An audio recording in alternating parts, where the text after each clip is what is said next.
देखिए बहुत अच्छी जानकारी निकाल के लाया हूँ आपके लिए। मैंने बोला था ना सारी जानकारी दूंगा आपको। भाई पुल हिल रहा है, कुचर कुचर बोल रहा है। मैंने बोला था ना सारी जानकारी दूंगा आपको मैं। तो अगर गूगल करते तो गूगल में लिमिटेड ही बता पाते, और लेकिन किसी प्रत्यक्षदर्शी से अगर पूछे जाएंगे तो वो सब बताएगा। अभी हमें ग्वालियर के एक सज्जन मिले थे, वो एक्चुअल में इंडियन आर्मी में थे, और इंडियन आर्मी में तो उन्होंने 3 साल ग्वालियर रहे हैं।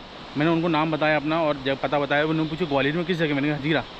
तो बोले कि मैं भी 3 साल वहाँ पे रह के आया हूँ, और गोले के मंदिर में जो कंपनी है आर्मी की, वहाँ पे वो पदस्थ थे। अब रिटायरमेंट के बाद वो उत्तराखंड के थे, तो पूरी तरह से धारी देवी की सेवा में लगे हुए हैं।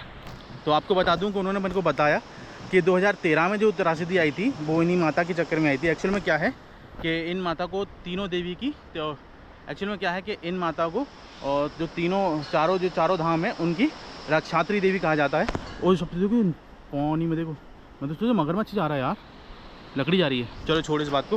तो धारी माता का, एक्चुअल में धारी माता को ना चारों धामों की रक्षात्री देवी कहा जाता है। तो इसलिए ना जब जो प्रलय आई थी, और हुआ क्या था कि एक्चुअल में जब मंदिर था पहले नीचे था, और पहले जल स्तर इतना भी नहीं रहता था। आगे एक कलिया सौत करके डैम बनना है, तो वो डैम का क्या है भाई, डर लग रहा है तो हैं, वो कलिया सौत करके कोई डैम बनना है, और अभी भी काम चालू है उसका। तो उन्होंने क्या किया कि उस डैम के प्रोजेक्ट में जो अड़चन आ रही थी वो मंदिर के चक्कर में आ रही थी।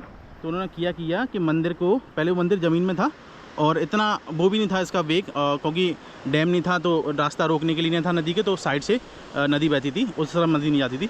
तो उन्होंने पहाड़ काटा और माता को 10 साल तक वो साइड में वो दिख रहा है ना, उसमें रखा। 10 साल तक रखा, 10 साल ही की बोला उन्होंने कि 10 साल तक उसमें रखा है। 2013 के बाद 2023 में ला के उन्होंने इस मंदिर में शिफ्ट किया है माता को। लेकिन 10 साल तक माता वो उसी में रही थी, जब तक वो मंदिर पूरा बन के तैयार नहीं हो गया। फिर मंदिर को पिलरों पे उठाया गया और फिर मंदिर की स्थापना की गई, जब जाके माता की मूर्ति अपनी जगह पदस्थ की गई। तो कुछ ऐसी जानकारी है, और अगर आगे जानकारी मिलती रहेगी तो आपको बताता रहूँगा। तो अभी शानदार व्यू के नज़ारे लीजिए। ये भैया आ रहे हैं, देखिए कितना भारी सामान लिए हुए हैं अपनी पीठ पे भाई साहब। मतलब पहाड़ के लोग मेहनती तो होते हैं, हम जैसे फद्दी नहीं होते।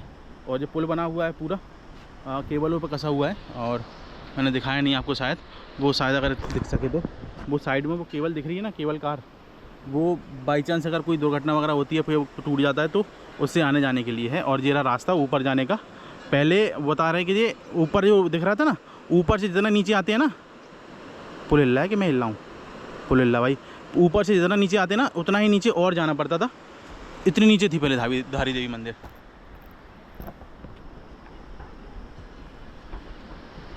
और हम पुल पार करके जा रहे हैं धारी गांव में, सामने रहा धारी गांव।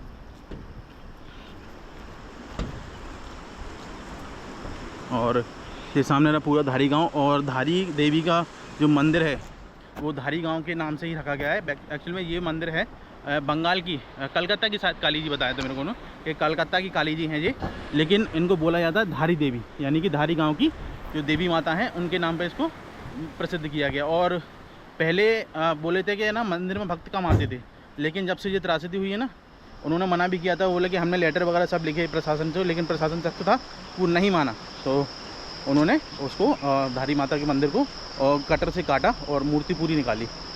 और वैसे काली माता का मंदिर है ये। तो माता भोलेनाथ रूठ गए, क्योंकि भोलेनाथ के सब प्रिय हैं काली माता, तो भोलेनाथ रूठ गए तो उन्होंने प्रलय ला दी थी, कुछ ऐसा कहना था उनका। और अपन आ गए भाई धारी गाँव में, और उधर से आप पैदल आएंगे ऊपर से, उधर से आप कार से आ सकते हैं, और ये भी रास्ता है कार से आने के लिए, कुछ ऐसा है। ये इधर गांव है पूरा, इस तरफ गांव है पूरा।